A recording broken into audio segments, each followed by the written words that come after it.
শনিবার মাঝরাতে ঝড় বৃষ্টিতে ক্ষয়ক্ষতির সম্মুখীন হলো দক্ষিণ দিনাজপুর জেলার তপন ব্লকের লস্করহাট এলাকা। শুধু লস্করহাটই নয়, ধাইনগর লস্করহাট থেকে ফুলবাড়ি যাওয়ার রাস্তা এলাকায় ক্ষতিগ্রস্ত হয়। রাস্তার ধারে থাকা বিশাল বিশাল গাছ রাস্তায় পড়ে যানবাহন চলাচলে সমস্যার সৃষ্টি হয়।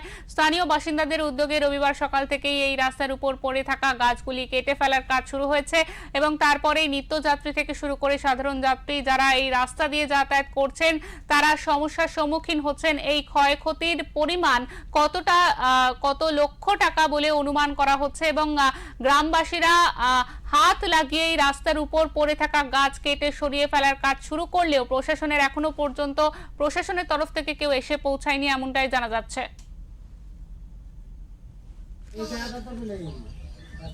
করেছিলাম মালদা যাব, গঙ্গারামপুরের উদ্দেশ্যে রওনা করেছিলাম। ওখানে বাইক নিয়ে গঙ্গারামপুর পর্যন্ত যাব, কিন্তু সকালবেলা এসে দেখি শুধু ধাইনগরের রাস্তা, চৌমুহনির এই যত রাস্তা আছে শুধু গাছ আর গাছ আর লাইটের পোল ভেঙে পড়ে আছে।